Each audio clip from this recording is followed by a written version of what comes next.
ನಮ್ಮ ಮುಳುಗು ಜಿಲ್ಲಾಧಿಕಾರಿಯವರಿಗೆ ತುರ್ತು ವಾಹನದ ವ್ಯವಸ್ಥೆ ಆಗಬೇಕಾಗಿದೆ. ಅದಕ್ಕೋಸ್ಕರ ನಾವೆಲ್ಲರೂ ಕೈ ಜೋಡಿಸಿ ಅವರಿಗೊಂದು ತುರ್ತು ವಾಹನವನ್ನು ವ್ಯವಸ್ಥೆ ಮಾಡಲಿಕ್ಕೆ ಸಹಾಯ ಮಾಡಬೇಕಾಗಿ ನಿಮ್ಮಲ್ಲಿ ಕೇಳಿಕೊಳ್ಳುತ್ತಿದ್ದೇವೆ.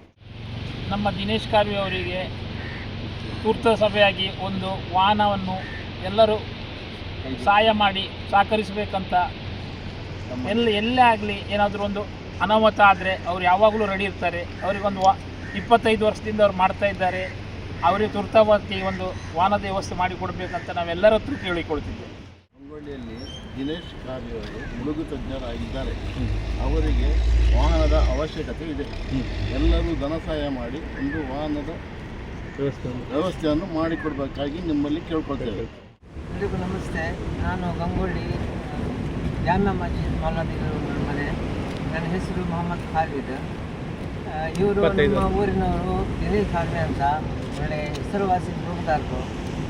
ಇವರಿಂದ ತುಂಬ ಜನಪ್ರಿಯ ಕಾರ್ಯಗಳು ನಡೆದು ಬಂತು. ಆದರೆ ಈಗ ಅವನ ತೊಂದರೆ ಏನಂದರೆ ಇಲ್ಲಿ ಇವರಿಗೆ ಬೇಕಾದ ಸಾಧನೆ ಇಲ್ಲ. ಯಾವನಾದರೂ ಮುಳುಗ್ತಾ ಇರುವಾಗ ಅಂದರೆ ಶೀಘ್ರದಲ್ಲಿ ಅವನಿಗೆ ಹೊರಡುವಂಥ ಸಾಧನೆ ಇದೆ. ಅವರು ಬರ್ದಾಡ್ತಾರೆ ಇಲ್ಲಿ. ಅದಕ್ಕೆ ನಾವೆಲ್ಲ ಸೇರಿ ನಮ್ಮಿಂದ ಆದ ಗಾಡಿ ಸೇವೆಯನ್ನು ಅವರಿಗೆ ಮಾಡಿ ಒಂದು ಆಂಬ್ಯುಲೆನ್ಸ್ ಒಂದು ಗಾಡಿಯನ್ನು ತೆಗೆದುಕೊಂಡು ಅವರಿಗೆ ಕೊಡಬೇಕಾಗಿ ನಾನೆಲ್ಲರಿಗೆ ಕಳ್ಕಳಿಂದ ಕೇಳಿಕೊಳ್ತಾ ಇದ್ದೇನೆ. ನಾನು ಗಂಗೊಳ್ಳಿ ಅವರೇ. ನನಗೆ ದಿನೇಶ್ ಕಾರ್ವಿ ಟೀಮು ಸತತ 25 ವರ್ಷಗಳಿಂದ ಪರಿಚಯವಾಗಿದ್ದು ಇವರ ಬಗ್ಗೆ ಹೇಳಲು ತುಂಬ ಸಂತೋಷ ಪಡ್ತಾ ಇದ್ದೇನೆ. ಸತತವಾಗಿ ಈ ಭಾಗದಲ್ಲಿ ಯಾವುದೇ ಮೃತದೇಹ ಆಗಲಿ ನೀರು ಬಿದ್ದಾಗ ಆಪತ್ತು ಬಂದವರಾಗಿ ನಮ್ಮ ಗಂಗೊಳ್ಳಿ ಹಾಗೂ ಪರಿಸರದ ಎಲ್ಲ ಭಾಗದಲ್ಲಿ ಇವರು ಪರಿಚಿತರಾಗಿದ್ದಾರೆ. ಹಾಗೆ ಮುತುವರ್ಜಿ ವಹಿಸಿದ್ದಾರೆ. ಇವರ ಜೊತೆಯಲ್ಲಿ ದಿನೇಶ್ ಕಾರ್ವಿ ಜೊತೆಯಲ್ಲಿ ಸುಮಾರು 25 ಜನರು ಯುವಕ ತಂಡವೇ ಇದೆ.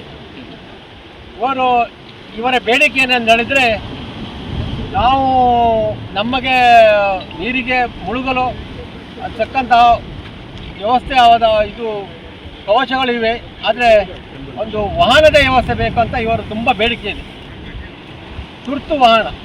ಆದ್ದರಿಂದ ಯಾರು ದಾನಿಗಳಿದ್ದರೆ ಇವರನ್ನು ಸಂಪರ್ಕಿಸಿ ಅಥವಾ ಇವರಿಗೆ ಒಂದು ಬೆಂಬಲಿಸಿ ಸಹಕರಿಸಿ ಇವರಿಗೆ ಒಂದು ವಾಹನ ತೆಗೆದುಕೊಳ್ಳಲಿಕ್ಕೋಸ್ಕರ ಒಂದು ನಿಮ್ಮ ಸಹಾಯ ಅಗತ್ಯ ಇದೆ ಅಂತ ಹೇಳಲು ನಾನು ಇಷ್ಟಪಡ್ತಾ ಇದ್ದೀನಿ. ಧನ್ಯವಾದಗಳು.